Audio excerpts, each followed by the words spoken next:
Hello students, good morning. Chemistry की online class में एक बार फिर से आपका स्वागत है। देखो, ये हम जो बात कर रहे थे वो बात कर रहे थे IUPAC नोमेनक्लेचर के बारे में। और IUPAC नोमेनक्लेचर की ये जो लेक्चर सीरीज अपनी चल रही है, इसमें मैंने आपके साथ एल्कीन का, एल्काइन का, बाईसाइक्लो का, स्पाइरो का, साइक्लो कंपाउंड का IUPAC नोमेनक्लेचर डिस्कस कर लिया था। देखो, मैं बार बार इस चैप्टर को इसलिए रिपीट कर रहा हूँ ताकि आपको ये आइडिया रहे कि हमने किस किस कंपाउंड के नोमेनक्लेचर डिस्कस कर लिए, ताकि आपको उनके प्रीफिक्स के बारे में और उनके सफिक्स के बारे में पूरी जानकारी हो। और क्योंकि IUPAC जो नोमेनक्लेचर है उसमें आपको केवल दो बातें पता होनी चाहिए, एक तो प्रीफिक्स और एक आपको पता होनी चाहिए सफिक्स, ताकि आप जो फॉर्मूला लगाते हो prefix plus word root plus primary suffix plus secondary suffix, वो आप तरीके से अप्लाई कर पाए। यही मेरा मोटिव है IUPAC नोमेनक्लेचर सिखाने का तरीके का, ठीक है। उसके बाद में हम जो बात कर रहे थे वो बात कर रहे थे फंक्शनल ग्रुप के IUPAC नोमेनक्लेचर के बारे में। और उस फंक्शनल ग्रुप के IUPAC नोमेनक्लेचर में मैंने आपको 5 फंक्शनल ग्रुप के IUPAC नोमेनक्लेचर का तरीका बताया था। एक बार फिर से रिवाइज कर देता हूं उनको, ताकि आपको पता रहे कि कौन कौन से फंक्शनल ग्रुप अब तक हमने डिस्कस कर लिए। उसमें पहला जो ग्रुप था आपका वो था COOH। इसे बोला था आपने कार्बोक्सिलिक एसिड, ठीक है। इसके आपको बताया था मैंने प्रीफिक्स, इसका प्रीफिक्स क्या होता है कार्बोक्सी, और सफिक्स क्या होता है, सफिक्स के दो थे। एक तो था आपका ओइक एसिड, वो कब लगेगा जब कार्बोक्सिलिक एसिड का कार्बन श्रृंखला में शामिल होगा। और दूसरा था कार्बोक्सिलिक एसिड, वो कब लगेगा जब कार्बोक्सिलिक एसिड का कार्बन श्रृंखला में शामिल नहीं होगा। दूसरा फंक्शनल ग्रुप था आपका साइनाइड, C�BN, इसे बोलते थे आप साइनाइड, ठीक है। इसमें प्रीफिक्स क्या था आपका साइनो था, और सफिक्स क्या थे आपके वही दो थे। क्यों थे दो? क्योंकि यहां पर कार्बन है। क्योंकि मैंने आपसे कहा था जिस भी फंक्शनल ग्रुप में कार्बन होगा वहां पर सफिक्स दो इस्तेमाल होंगे, एक तो श्रृंखला के अंदर वाला और एक श्रृंखला के बाहर वाला। तो यहां पर आपने जब कहा था कि इसके सफिक्स दो होते हैं, सर कौन कौन से होते हैं? एक तो होता है नाइट्राइल, कब लगेगा जब साइनाइड का कार्बन कार्बन श्रृंखला में शामिल होगा, मेन चेन में शामिल होगा। और दूसरा था कार्बोनाइट्राइल, वो कब लगेगा जब साइनाइड का कार्बन मुख्य कार्बन श्रृंखला की चेन में शामिल नहीं होगा। ये था। तीसरा आपका फंक्शनल ग्रुप था एल्डिहाइड, फ्री वैलेंसी C�BOH, इसे बोला था आपने एल्डिहाइड। इसमें भी कार्बन आ गया, इसमें भी कार्बन आ गया। तो पहले तो मैंने बताए थे इसके प्रीफिक्स, इसके प्रीफिक्स दो थे, एक तो था ऑक्सो और एक था फॉर्माइल। प्रीफिक्स का भी याद काम कर लेना है आपको, वो डिपेंड करेगा प्रायिकता सारणी के अकॉर्डिंग, यानी प्रायोरिटी टेबल उस चीज को डिसाइड करेगी। फिलहाल हमें सफिक्स के बारे में फोकस करना है। सफिक्स इसके भी दो थे, क्यों? क्योंकि इस पे कार्बन आ गया। सफिक्स क्या था? एक तो था एल, एल कब लगेगा जब एल्डिहाइड का कार्बन मुख्य कार्बन श्रृंखला में शामिल होगा। और दूसरा था कार्बेल्डिहाइड, वो कब लगेगा जब एल्डिहाइड का कार्बन कार्बन श्रृंखला में शामिल नहीं होगा, ठीक है।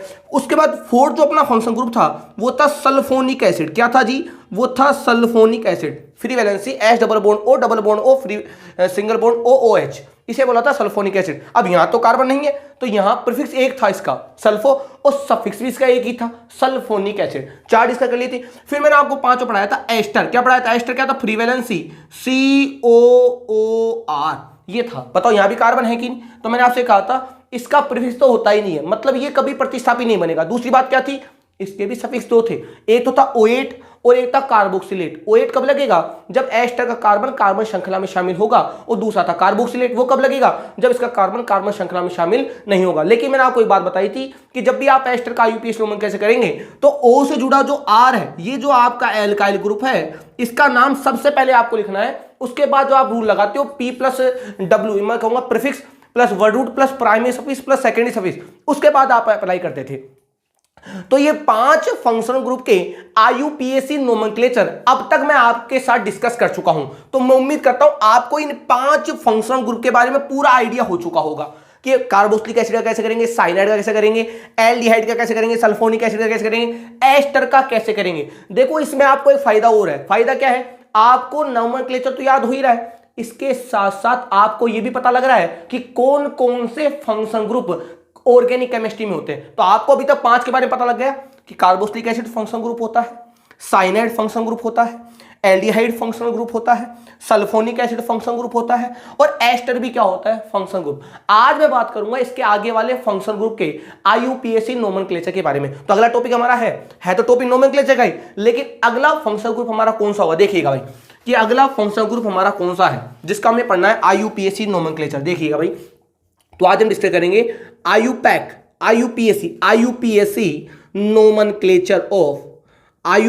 Nomenclature of amide. किसकी बात करेंगे? एमाइड के फंक्शनल ग्रुप है, यानी एमाइड जो आपका फंक्शनल ग्रुप है इसका आईयूपीएसी नोमेनक्लेचर किस प्रकार किया जाता है, इसके बारे में आज डिस्कस करने वाले हैं कि एमाइड का आईयूपीएसी नोमेनक्लेचर किस प्रकार किया जाता है। एक बात तो पक्का हो गई कि एमाइड क्या होगा, एमाइड होगा फंक्शनल ग्रुप। क्या होगा, एमाइड आपका होगा फंक्शनल ग्रुप, यानी होगा क्रियात्मक समूह। क्या होगा, क्रियात्मक समूह। यानी अब तक हम 6 क्रियात्मक समूह के बारे में जान गए, acid, cyanide, aldehyde, sulphonic ester और एक आ गया आपका एमाइड। अब पहली बात तो ये सर, ये एमाइड होता क्या है, दिखता कैसा है सर ये एमाइड, इसकी सर पहचान क्या होगी। तो देखिए एमाइड क्या होता है, फ्री वैलेंसी, पता है आपको, बार बार कहने की जरूरत नहीं है। फ्री वैलेंसी में एक इलेक्ट्रॉन होता है, ठीक है, free valency C double bond O NH2। देखिएगा, ध्यान से देख लीजिएगा, free valency C double bond O NH2, इसे बोलते हैं एमाइड। इसे क्या बोलते हैं, एमाइड। या आपको ऐसा भी मिल जाएगा, कोई दिक्कत नहीं है, बात तो वही है, free valency CO NH2 combine करके लिख दिया। ये तो कंडेंस फॉर्मूला हो गया और ये ओपन स्ट्रक्चर फॉर्मूला हो गया, सीधी बात है, जानते हो फॉर्मूले के बारे में। ये तो आपका ओपन स्ट्रक्चर फॉर्मूला हो गया, या आपका कंडेंस फॉर्मूला हो गया। तो मैं कहूंगा इसको बोलते हैं अपन, इस ग्रुप को बोलते हैं एमाइड। क्या बोलते हैं, amide. Free valency C double bond O NH2 या फ्री वैलेंसी CONH2, इसे क्या बोलते हैं आप, एमाइड। क्या बोलते हैं इसे, एमाइड। अब दो बातें, एक तो बात होगी प्रीफिक्स के बारे में और एक बात होगी सफिक्स के बारे में, क्योंकि हमें इसी बात का पता होना चाहिए बस कि प्रीफिक्स क्या होगा, सफिक्स क्या होगा। और मैंने आपसे बार बार कहा है कि प्रीफिक्स का इस्तेमाल आप कब करोगे, जब ये ग्रुप क्या बन जाएगा, प्रतिस्थापी। क्योंकि मैंने आपसे कहा था कि फंक्शनल ग्रुप भी क्या बन सकते हैं, प्रतिस्थापी। लेकिन ये डिसाइड करेगी प्रायोरिटी टेबल, उसमें कौन जो ऊपर होगा वो बनेगा फंक्शनल ग्रुप, और जो उसके कंपैरिजन में नीचे होगा वो बनेगा उसका प्रतिस्थापी। ठीक है, तो वो बात करेंगे बात की। फिलहाल तो बता देता हूं उसका प्रीफिक्स क्या होता है। इसका जो प्रीफिक्स होता है वो होता है कार्बामोयल, MOYL, ध्यान रखना भाई। इसका प्रीफिक्स क्या होता है, इसका प्रीफिक्स होता है कार्बामोयल, CARBA भाई, ये R है, ठीक है, कार्बामोयल, CARBAMOYL, कार्बामोयल। और आपको पता लग गया सफिक्स के दो होंगे, क्यों होंगे दो, क्योंकि पता लग गया यहां पे आ गया कार्बन। क्या आ गया यहां पर, कार्बन। देखो आपको आइडिया लगने लग गया होगा, यहां पर क्या आ गया, कार्बन। और आपको पता है जिस भी फंक्शनल ग्रुप में कार्बन आता है वहां पर जो अपने आप जो सफिक्स है वो दो हो जाते हैं। और दो क्यों होते हैं वो भी आपको पता है कि एक बार श्रृंखला के अंदर आएगा जब क्या होगा, और श्रृंखला से बाहर होगा जब क्या होगा। तो जो अब इसके भी दो होंगे, पहला क्या होगा, देखो आप, पहला आपका होगा सफिक्स एमाइड। क्या होगा पहला सफिक्स, एमाइड। ये कब लगेगा, ये कब लगेगा, जब एमाइड का, किसका भैया, एमाइड तो है, जब एमाइड का कार्बन श्रृंखला में शामिल होगा। श्रृंखला कौन सी भाई, वही कार्बन चेन वाली, श्रृंखला में शामिल होगा। लिख लिख के बता रहा हूं भाई, आपको क्लियरिटी रहे बात की। दूसरा आपका जो लगेगा वो लगेगा कार्बामाइड। क्या लगेगा, कार्बामाइड। ध्यान देखना भाई, कार्बामाइड, कार्बामाइड। ये कब लगेगा, जब एमाइड का कार्बन श्रृंखला में शामिल नहीं होगा। ये जब लगेगा, शामिल नहीं होगा, देख लीजिएगा। तो दो सफिक्स हो गए, एक तो लगेगा एमाइड। एमाइड कब लगेगा, जब एमाइड का कार्बन श्रृंखला में शामिल होगा। और दूसरा लगेगा कार्बामाइड। कार्बामाइड कब लगेगा, जब एमाइड का कार्बन श्रृंखला में शामिल नहीं होगा। और ये बात तो हमें पता थी कि इसके अंदर कार्बन है, इसके अंदर, एक मिनट,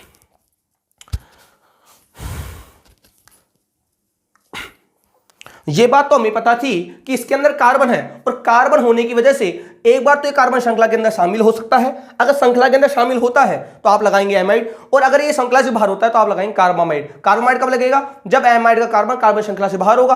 और एमाइड कब लगेगा, जब एमाइड का कार्बन श्रृंखला के अंदर शामिल होगा। ठीक है, और प्रीफिक्स क्या होगा इसका प्रीफिक्स होगा कार्बामोइल। क्या नाम होगा इसका प्रीफिक्स का, कार्बामोइल। आपको प्रीफिक्स और सफिक्स के बारे में पता होनी चाहिए, तभी तो आप आईयूपीएसी नोमेनक्लेचर कर पाएंगे भाई। क्लियर है बात, तो आपको बात समझिए कि कब तो कौन सा लगेगा, कब कौन सा लगेगा। तो आप ये ध्यान दीजिएगा, जिस भी फंक्शनल ग्रुप में, जिस भी क्रियात्मक समूह में कार्बन आएगा वहां पर सफिक्स अपने आप ही दो हो जाएंगे, एक तो श्रृंखला के अंदर वाला, श्रृंखला के बाहर वाला। फिलहाल हम बात कर रहे थे एमाइड की, तो एमाइड में अपने पास कार्बन जब श्रृंखला के अंदर होगा तो आप लगाएंगे एमाइड, और जब श्रृंखला के बाहर होगा तो आप लगाएंगे कार्बामाइड। क्लियर है। अब मैं ले लेता हूं सिंपल वाला बात, एग्जांपल लेंगे, वही काम तरीका भाई। हमें दो ही तो तरीके सीखने हैं कि प्रीफिक्स क्या होता है, सफिक्स क्या होता है, कौन सफिक्स कब लगेगा, कौन सफिक्स कब लगेगा।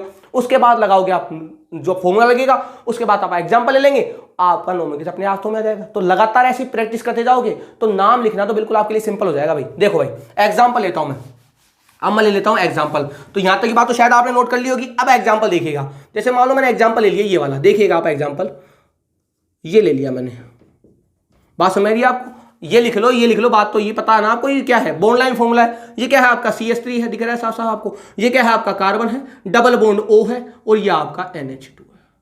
दिख गया आपको CONH2, दिख गया आपको CONH2, देखो दिख गया ना आपको CONH2। अरे भाई वो तो बॉन्ड लाइन फॉर्मूला है, ये ओपन स्ट्रक्चर फॉर्मूला है। तो CONH2 क्या होता है? एमाइड होता है। क्या होता है? एमाइड। अब देखो श्रृंखला शामिल करोगे आप, एन तो श्रृंखला में शामिल होगा ही नहीं, नंबरिंग कर लो, बाकी 1 2 और बाकी 3 कार्बन तक आपको नंबरिंग करने की आवश्यकता है भी नहीं, ठीक है। आप नंबरिंग कर दी। अब आ जाओ भाई, फॉर्मूला क्या होता है? फॉर्मूला होता है prefix plus word root plus primary suffix plus secondary suffix, ये होता है फॉर्मूला। अब आओ प्रीफिक्स। प्रीफिक्स क्या होता है? श्रृंखला से बाहर कोई प्रतिस्थापी हो, कोई दिख रहा है कि आपको? नहीं है, तो मतलब यहाँ प्रीफिक्स तो नहीं है। आ जाओ वर्ड रूट। वर्ड रूट क्या होता है? कार्बन परमाणु की संख्या, कितने कार्बन है? 1 1 2, और 2 कार्बन को आयुपैक में क्या बोलते हैं? एथ बोलते हैं। हो गया काम, वर्ड रूट काम हो गया। आ जाओ PS प्राइमरी सफिक्स। अगर कार्बन कार्बन बॉन्ड सिंगल है तो इन लगाएंगे, डबल है तो इन लगाएंगे, ट्रिपल है तो आइन। लेकिन कौन सा? Carbon carbon. देखो यहाँ कार्बन ऑक्सीजन है, कहीं इन मत लगा देना, ये कार्बन के साथ ऑक्सीजन है। हमें कौन सा बॉन्ड चेक करना है? कार्बन कार्बन का, कि कार्बन कार्बन सिंगल है, कार्बन कार्बन डबल है, कार्बन कार्बन ट्रिपल है। तो कार्बन कार्बन भी तो बॉन्ड सिंगल ही है, तो आप क्या लगाएंगे? एन लगाएंगे, ठीक है जी। अब देखो बताओ ये जो कार्बन है, अब क्या लगाओ? PS हो गया आपका। अब लगाओगे आप सेकेंडरी सफिक्स। क्या लगाओगे? Secondary suffix. तो देखो आप एमाइड है, और एमाइड का सेकेंडरी सफिक्स क्या होता है? अगर ये श्रृंखला में शामिल हो रहा है, अरे शामिल हो रहा है कि नहीं हो रहा है, तो आप क्या लगाओगे? एमाइड। क्या लगाओगे? एमाइड। अगर मान लो श्रृंखला में शामिल नहीं होता तो आप क्या लगाते हैं? कार्बामाइड। तो अब लगाओगे आप एमाइड, तो क्या लगाओगे?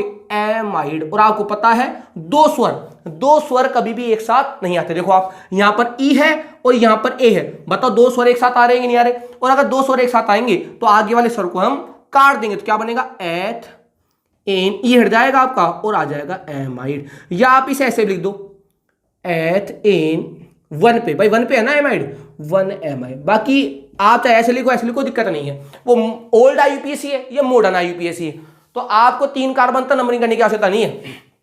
क्लियर है? तो इसका नाम हो जाएगा एथेनामाइड या एथेन 1 एमाइड। क्लियर है? तो इस प्रकार आप क्या कर सकते हो, इसका IUPAC नाम। और एग्जाम्पल लेते हैं हम। अब एग्जाम्पल लेते चलते हैं। जितने ज्यादा एग्जाम्पल लोगे, मैं पहले कहा था जितनी ज्यादा वैरायटीज आप एग्जाम्पलों की लेके चलोगे उतना ही ज्यादा मामला सही हो जाएगा। अब मैं लेता हूं केवल बॉन्ड लाइन फॉर्मूले, मैं बार बार ओपन नहीं करूंगा, आपको पता है कि बॉन्ड लाइन को ओपन कैसे किया जाता है। अब देखो एग्जाम्पल देखिएगा, जैसे मान लो एग्जाम्पल ले लिया आपने, ये एग्जाम्पल ले लिया, पता है आपको C डबल बॉन्ड ONH2 दिख रहा है, एमाइड है। नंबरिंग कर दीजिए। नंबरिंग कहां से होगी?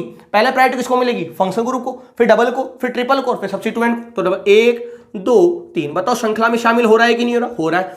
आ जाओ भाई, क्या प्रीफिक्स लगेगा यहाँ पर? नहीं लगेगा, क्योंकि आपको प्रतिस्थापी है ही नहीं। आ जाओ वर्ड रूट। वर्ड रूट क्या है? 1 2 3, 3 क्या बोलते हैं? IUPAC में प्रोब बोलते हैं। आ जाओ प्राइमरी सफिक्स, कार्बन कार्बन और सिंगल क्या लगाओगे? एन लगाओगे। और बताओ 1 पे क्या है आपका? 1 पे क्या है आपका? 1 पे है आपका एमाइड, क्योंकि C डबल बॉन्ड जो O है, बताओ श्रृंखला में शामिल हो रहा है कि नहीं हो रहा? और अगर श्रृंखला में शामिल होगा सफिक्स क्या लगाओगे? आप एमाइड लगाओगे, सीधी बात। क्लियर है? एग्जांपल समझ में आ रही है आपको? देख लीजिएगा एग्जांपल को, कि मैंने प्रोपेन 1 एमाइड या प्रोपेन एमाइड बोल दो, बात चल जाएगी भाई, काम सेम ही रहेगा।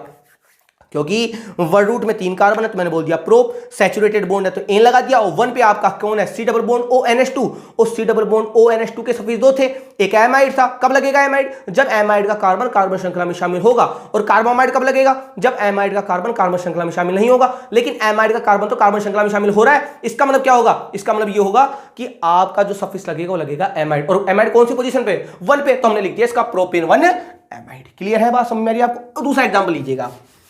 दूसरा एग्जाम्पल, जैसे मान लो एग्जाम्पल ले लिया आपने, ये मैं ले लेता हूँ एग्जाम्पल। जैसे एग्जाम्पल ले लिया आपने, देखो जी इसका नाम क्या होगा जी?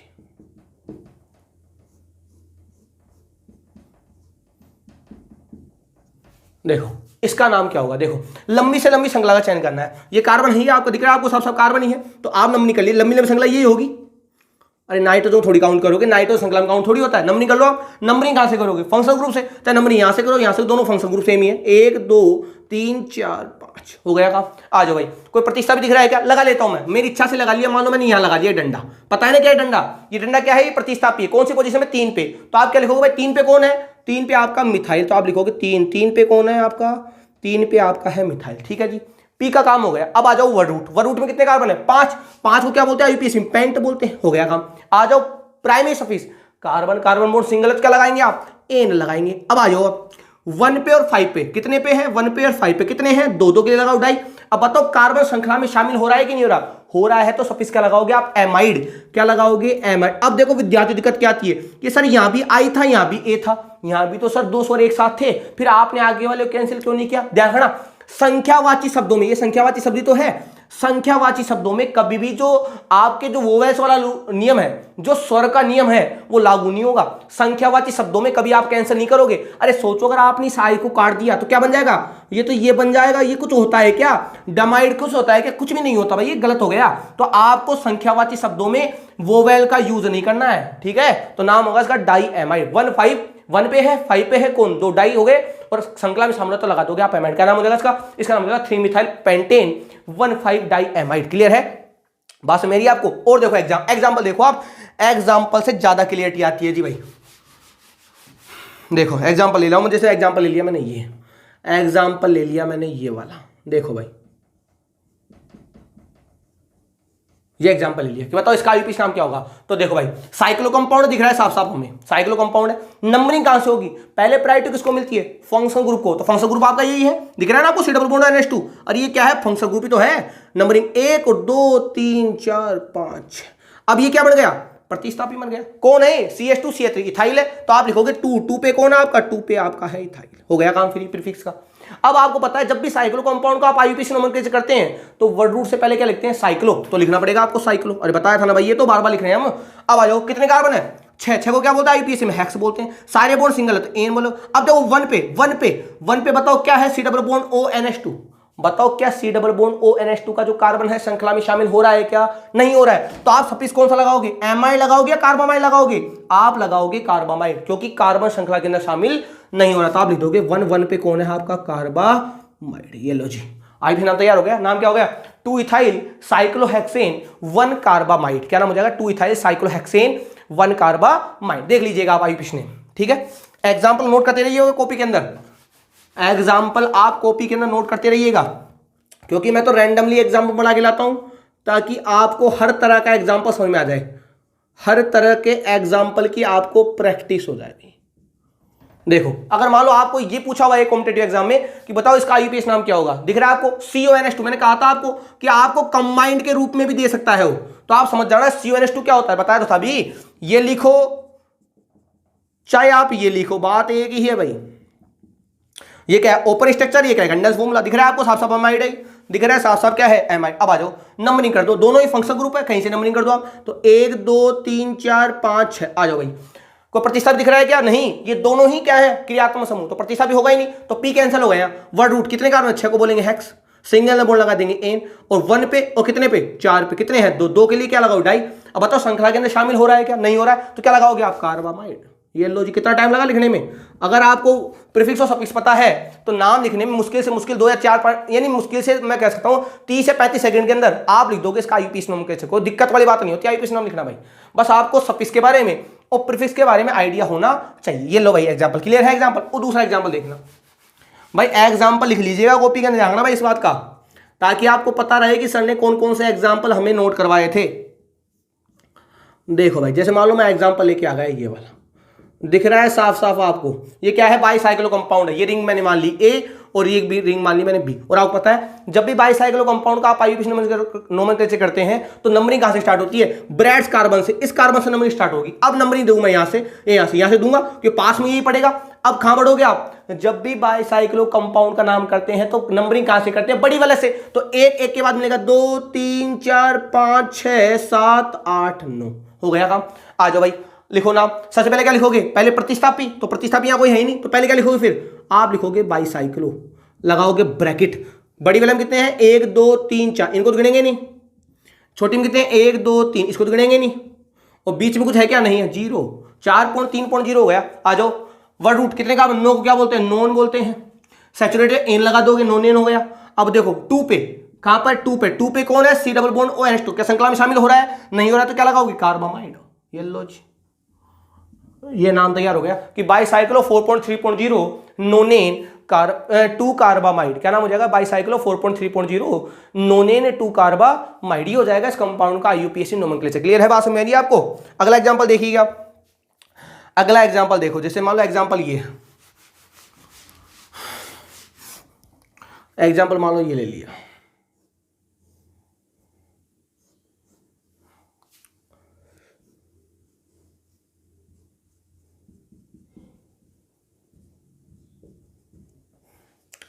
तो बताओ इस कंपाउंड का आईयूपीएसी नोमेनक्लेचर क्या होगा? दिख रहा है साफ साफ, स्पाइरो कंपाउंड है। कौन सा कंपाउंड है? स्पाइरो। इस रिंग को मान लिया मैंने ए और इस रिंग को मान लिया मैंने बी। पता है स्पाइरो कंपाउंड क्या करते हैं? नंबरिंग वहां से करते हैं जो वाला छोटी होती है। इस वाले में कितने कार्बन है? 1 2 3 4। इसमें कितने? 1 2 3 4 5। छोटी बड़ी हो गई, छोटी हो गई। तो स्पाइरो कार्बन से हम नहीं करते, नहीं है नंबरिंग कहां से करते हैं? छोटी वाले में स्पाइरो कार्बन से आगे वाले कार्बन से। तो 1 2 3 4 5। अब आप देखो ध्यान से, अगर मान लो मैं नंबरिंग यहां से करता हूं, अगर नंबरिंग में यहां से करता हूं तो 1 2, तो हाथ कैसे कर लो, तो इधर से कर तो भी इधर जाना पड़ेगा आपको। तो आप करोगे 1 2 3 4 5 6 7 8।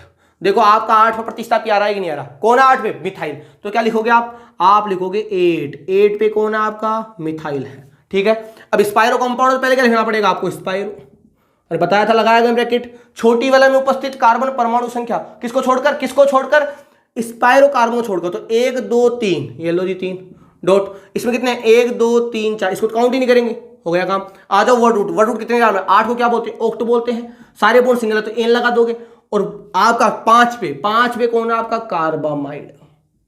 अरे सफिक्स क्या लगाओगे? कार्बामाइड तो लगाओगे, क्योंकि कार्बन जो है, एमाइड का जो कार्बन है वो मुख्य कार्बन श्रृंखला में शामिल नहीं हो रहा है। तो इसका नाम क्या हो जाएगा? इसका नाम हो जाएगा 8 मिथाइल स्पाइरो 3.4 ओक्टेन 5 कार्बामाइड। तो ये हो जाएगा इस कंपाउंड का आईयूपीएसी नोमेनक्लेचर। क्लियर है बात मेरी आपको? तो ये हो गया आपका एमाइड का आईयूपीएसी नोमेनक्लेचर, कि एमाइड का आईयूपीएसी नोमेनक्लेचर किस प्रकार। अब आप तरह तरह के एग्जांपल लेते जाइए, जितने ज्यादा एग्जांपल करोगे, अरे आप एग्जांपल अपनी इच्छा से बना सकते हो, कोई बनाने की जरूरत नहीं होती। ये सब रैंडमली एग्जांपल है, आपकी इच्छा हो तो आप एग्जाम्पल बनाओ। नाम लिखना तो आपके हाथ में ही है, नंबरिंग तो आप ही तो करोगे। तो आपकी इच्छा है जो एग्जाम, लेकिन एग्जाम्पल ऐसा बनाना जिसमें वैलेंसी का विषय ध्यान रखना भाई। ये नहीं कि कार्बन की वैलेंसी आपने 5 कर दी, 6 कर दी, 8 कर दी, वैलेंसी का ध्यान रखिएगा और एग्जाम्पल बना लीजिएगा। आईयूपीएसी नाम तो आप अपने आप ही लिख देंगे, ये थोड़ी कि आप जो किताबों में होगा उसके आईयूपीएसी नाम करो। आप अपने आप से ही नाम बना सकते हो और उसका आप क्या लिख सकते हो? नोमेनक्लेचर। ठीक है, तो मैं बात करता हूं इसके आगे वाले। तो मैंने आपको 5 फंक्शन ग्रुप के आईयूपीएसी नाम बता दिए, एसिड का, साइनाइड का, एल्डिहाइड का, सल्फोनिक एसिड का, एस्टर का, और किसका पढ़ लिया हमने? एमाइड का। अब नेक्स्ट वाला देखो आप, नेक्स्ट वाला देखिएगा भाई। तो प्रीफिक्स ध्यान रखना, प्रीफिक्स होता है इसका कार्बोमाइल और सफिक्स के 2 होते हैं। जब श्रृंखला में शामिल होगा तो लगाएंगे आप एमाइड, और श्रृंखला से बाहर होगा तो आप क्या लगाएंगे? कार्बामाइड। अगला देखो आप, IUPAC nomenclature of acid halide या एसिड क्लोराइड बोल दीजिएगा आप, ज्यादा एसिड हैलाइड बोल लीजिएगा, फिर मैं पर्टिकुलर कैटेगरी ले लूंगा एसिड हैलाइड। ये लो जी एसिड हैलाइड, यानी एसिड के डेरिवेटिव होते हैं। एसिड जो आपका कार्बोक्सिलिक एसिड है उसके व्युत्पन्न है, इन्हें बोलते हैं एसिड हैलाइड।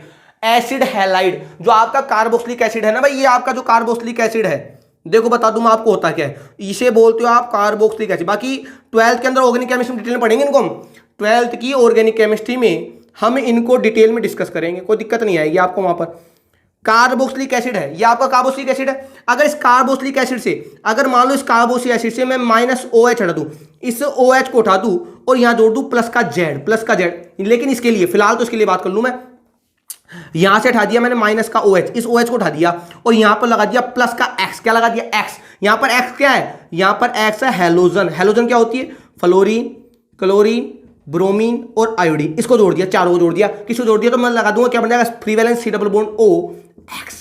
इसे बोलते हैं, ये कहां से आया है? ये आया एसिड से, और ये कौन है आपका? हैलाइड नाम हो जाएगा इसका, एसिड हैलाइड। ये होता है एसिड हैलाइड, यानी कार्बोक्सिलिक अम्ल के जो डेरिवेटिव होते हैं, कार्बोक्सिलिक एसिड के जो व्युत्पन्न होते हैं, उन्हें क्या बोलते हैं हम? Acid halide. यानी कार्बोक्सिलिक एसिड से अगर आप OH हटाकर, अगर आप कार्बोक्सिलिक एसिड से OH हटाकर अगर आप हैलोजन को ऐड कर दीजिएगा तो आप बना दोगे, क्या बना दोगे आप बना दोगे एसिड हैलाइड। यानी कार्बोक्सिलिक एसिड से अगर OH को उठाकर, अगर कार्बोक्सिलिक एसिड से अगर OH को उठाकर हैलोजन जोड़ दिया जाए तो जो बनने वाला ग्रुप क्या कहलाता है? Acid halide. क्या कहलाता है? Acid halide. अब इस एस की जगह अगर इस एस की जगह लगा दूं मैं Cl तो क्या बन जाएगा? Acid chloride. अगर लगा दूं Br तो क्या बन जाएगा? Acid bromide. अगर लगा दूं F तो बन जाएगा एसिड फ्लोराइड, और अगर लगा दूं I तो बन जाएगा एसिड आयोडाइड। भाई हैलोजन 4 तरह की है ना आपके पास, फ्लोरीन, क्लोरीन, ब्रोमीन, आयोडीन, तो आप चारों को जोड़ते जाओ, अलग अलग तरह के नाम आ जाएंगे। तो ये अपने पास था एसिड हैलाइड। तो ये बात तो पक्की हो गई कि जो एसिड हैलाइड होगा वो किसका डेरिवेटिव होगा? ये किसका डेरिवेटिव है? ये डेरिवेटिव है। डेरिवेटिव को मतलब जानते हो हिंदी में क्या बोलते हैं? व्युत्पन्न, जिससे प्राप्त किया गया है। किससे प्राप्त किया है? इसको प्राप्त किया गया है एसिड से। कहां से प्राप्त किया गया है? इसको अम्ल से प्राप्त किया गया है। अब मैं दिखाता हूं आपको एसिड हैलाइड होता क्या है। बाकी आपने देख तो लिया कि एसिड हैलाइड होता क्या है, यह होता है free valency C double bond OX, और X यहां पर क्या है लिख देता हूं, यहां पर X क्या है, यहां पर X है हैलोजन, हैलोजन ग्रुप, और वो क्या सकती है, वो सकती है फ्लोरीन, वो सकती है क्लोरीन, वो सकती है ब्रोमीन, और वो सकती है आयोडीन। लेकिन हम मेजरली हमारे पास जो कंपाउंड है केमिस्ट्री में वो 90% आपको उसके मिलेंगे, किसके मिलेंगे, क्लोरीन के। यानी एक्स की जगह क्या आएगा, यहाँ पर यहाँ एक्स की जगह आएगा आपके पास क्लोराइड। यानी मैं इसको ऐसे लिख दूं तो ज्यादा दिक्कत नहीं आएगी, यहाँ लिख दिया मैं C डबल बॉन्ड OCl। समझ गए ना कहां से आया है, अगर X की जगह मैं क्या लगा दूं Cl, तो ये तो बनेगा भाई, इसे बोलते हैं एसिड क्लोराइड। क्या नाम हो जाएगा इसका नाम हो जाएगा, क्या नाम होगा इसका, नाम होगा एसिड, और Cl के लिए क्या लिखोगे आप, क्लोराइड। इसका पढ़ना है आईयूपीएसी, हमें आईयूपीएसी नेम तो इसका पढ़ना है, किसका पढ़ना है, एसिड क्लोराइड का, कि एसिड क्लोराइड का आईयूपीएसी नेम किस प्रकार लिखा जाता है। लेकिन ये बात तो मैंने आपको इसलिए बताई क्योंकि आपको ये पता रहे कि एसिड हैलाइड जो होता है वो कहां से प्राप्त होता है। एसिड हैलाइड कहां से प्राप्त होगा, एसिड से प्राप्त होगा। कैसे प्राप्त होगा, कैसे प्राप्त होगा, एक बार फिर बता देता हूं कैसे प्राप्त होगा। अगर आपने कार्बोक्सिलिक एसिड से, यह आपका एसिड है, अगर इस एसिड में से अगर आपने OH को उठा दिया और किसको जोड़ दिया, आपने X क्या होता है आपका हैलोजन, इसको जोड़ दिया, तो क्या बन जाएगा रे, क्या बन जाएगा, free valency C double bond O, ये तो गया काम से, ये आ जाएगा, इसकी जगह क्या आ जाएगा X, और ये बन गया आपका, ये कहां से आया था, ये कहां से आया था, ये एसिड सर, इसको क्या बोलते हो आप, हैलाइड, नाम हो जाएगा एसिड हैलाइड। और अगर आपने S की जगह, और अगर आपने S की जगह लगा दिया Cl, तो क्या बन जाएगा, ये free valence C double bond OCl। तो ये क्या था, ये क्या था आपका, एसिड था, और Cl को बोलते हैं आप क्लोराइड, तो नाम हो जाएगा इसका एसिड क्लोराइड। क्या नाम हो जाएगा इसका, इसका नाम हो जाएगा एसिड क्लोराइड। अरे भैया ऑर्गेनिक को इस प्रकार से पढ़ा जाता है, आपको क्लियरिटी रहनी चाहिए कि ग्रुप आया तो आया कैसे ना। मैं चाहता तो इसका डायरेक्ट नेम आपको बता देता, लेकिन आपको ये तो पता रहे कि जो एसिड हैलाइड है वो आया कहां से, एसिड से आया है। तो आपको पता रहेगा कि जो एसिड क्लोराइड है वो डेरिवेटिव है, वो क्या है, ये डेरिवेटिव है, ये तो व्युत्पन्न है, किसका व्युत्पन्न है, ये तो अम्ल का व्युत्पन्न है, एसिड का डेरिवेटिव, मैं कहूंगा अम्ल का व्युत्पन्न है। इनका जनक कौन है, इनका जनक कौन है, इनका जनक है अम्ल। कौन है इनका जनक, अम्ल। कौन है इनका जनक, अम्ल। और आपका जो एस्टर था भाई, आपने एस्टर पढ़ा था, free valence C double bond OR, ये तो था आपका एस्टर, ये भी एसिड का डेरिवेटिव। कैसे प्राप्त होगा, अगर एसिड से, अगर मैं एसिड से अगर OH हटाकर, अगर मैं OR जोड़ दूं, बताओ ये तो बनेगा, बन गया एस्टर आपका। तो ये सारे के सारे एसिड डेरिवेटिव, बाकी 12th के अंदर डिटेल में पढ़ोगे आप इनको कि अम्ल और अम्ल के व्युत्पन्न क्या क्या होता है। फिलहाल तो हम बात कर लो अभी इसके लिए कि एसिड, हमें तो क्या पढ़ना है, हमें तो पढ़ना है एसिड क्लोराइड का या एसिड हैलाइड का आईयूपीएसी नेम, और उस एसिड हैलाइड में भी से, उस एसिड हैलाइड में से भी हमें किसका पढ़ना है, एसिड क्लोराइड का, कि एसिड क्लोराइड का आईयूपीएसी नेम किस प्रकार लिखा जाता है। पहले वही बात हमें, अब आप देखो यहां पर बताओ कार्बन आया है कि नहीं है, और आपको पता है जिस भी क्रियात्मक समूह में कार्बन आता है वहां अपने आप ही सफिक्स कितने हो जाते हैं, दो। कौन कौन से, एक तो श्रृंखला के अंदर होगा जब क्या होगा, और एक श्रृंखला के बाहर होगा जब क्या होगा। तो मैं तो फिलहाल बात करूंगा इसके, तो इसके जो प्रीफिक्स है, इसका प्रीफिक्स एक ही होता है, प्रीफिक्स का होता है हेलो, तो मैं लिख दूंगा यहां पर क्लोरोफॉर्माइल। क्या लिखेंगे, क्लोरो, Cl के लिखेंगे क्लोरो, इसे बोलते हैं फॉर्माइल, इसे बोलते हैं क्लोरोफॉर्माइल। ये तो होता है इसका प्रीफिक्स। सफिक्स देखो आप, सफिक्स इसके दो होंगे, दो क्यों होंगे पता लग गया आपको, क्योंकि इसके अंदर कार्बन है तो एक बार श्रृंखला के अंदर आएगा और एक बार श्रृंखला के बाहर जाएगा। अगर श्रृंखला के अंदर आता है तो उसे बोलेंगे अपन OL क्लोराइड। ये कब लगेगा, जब इसका कार्बन श्रृंखला के अंदर काउंट होगा। दूसरा होगा कार्बोनाइल, CARBO, O है भैया, ठीक है, कार्बोनाइल क्लोराइड। ये कब लगेगा, ये लगेगा जब एसिड क्लोराइड का कार्बन श्रृंखला में शामिल होगा, ये जब लगेगा। ये कब लगेगा, जब एसिड क्लोराइड का कार्बन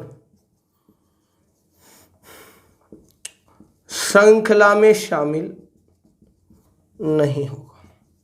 यानी जब श्रृंखला के बाहर होगा तो क्या लगाओगे आप, कार्बोनिल क्लोराइड, और जो श्रृंखला के अंदर काउंट होगा तो क्या लगाओगे आप, ऑयल क्लोराइड। पता है आपको, ये बात मैंने आपसे बार बार डिस्कस की है कि जिस भी फंक्शन ग्रुप में, जिस भी क्रियात्मक समूह में जिस भी फंक्शन ग्रुप में, जिस भी क्रियात्मक समूह में कार्बन आएगा वहां पर सफिक्स अपने आप कितने हो जाएंगे, दो हो जाएंगे। दो क्यों होंगे, क्योंकि एक बार श्रृंखला के अंदर काउंट होगा जब क्या लगाओगे, और श्रृंखला के बाहर काउंट होगा जब आप क्या लगाओगे। तो अगर आप एसिड क्लोराइड का कार्बन श्रृंखला के अंदर काउंट कर रहे हो, मेन चेन के अंदर काउंट कर रहे हो, तो वहां पर आप लगाओगे suffix oil, OYL। OL chloride, और अगर श्रृंखला से बाहर है तो आप लगाएंगे कार्बोनिल क्लोराइड। क्या लगाएंगे आप लगाएंगे कार्बोनिल क्लोराइड। तो ये देखो, ये बेसिक बात करी थी मैंने किसके बारे में, एसिड हैलाइड के बारे में, और मैंने आपको ये तक बता दिया कि ये तो डेरिवेटिव होता है, ये तो अम्ल का क्या होता है, व्युत्पन्न। क्या होता है, तो ये अम्ल का होता है व्युत्पन्न। तो अगले वाले लेक्चर में मैं इसके लूंगा एग्जांपल, और बाकी आपको अभी तक आइसोसाइनाइड का, कीटोन का, और दो चीज जैसे एमीन हुआ, एल्कोहल हुआ, थायोएल्कोहल हुआ, इन ग्रुप के भी बताने हैं IUPAC नोमेनक्लेचर। उसके बाद एक एक एनाहाइड्राइड हो रह गया, एनहाइड्राइड। उसके बाद आपके जो क्रियात्मक समूह वाले IUPAC नोमेनक्लेचर है वो समाप्त हो जाएंगे। उसके बाद बतानी है आपको प्रायोरिटी टेबल, प्रायिकता सारणी। उसके बाद आप चैंप हो जाएंगे, आप चैंप हो जाएंगे किसके, IUPAC नोमेनक्लेचर के। उसके बाद मैं लूंगा डिफरेंट वैरायटीज, यानी मिक्सिंग ऑफ एग्जांपल, जहां पर आपको तरह तरह के क्या मिलेंगे, फंक्शनल ग्रुप। उसमें आपको डिसाइड करना पड़ेगा कि कौन तो है प्रतिस्थापी और कौन है आपका क्रियात्मक समूह, और वो डिसाइड करेगी, कौन डिसाइड करेगी, वो डिसाइड करेगी प्रायिकता सारणी। तो प्रायिकता सारणी के साथ डिस्कस करेंगे नेक्स्ट क्लास में। अभी तक के लिए इतना ही, धन्यवाद।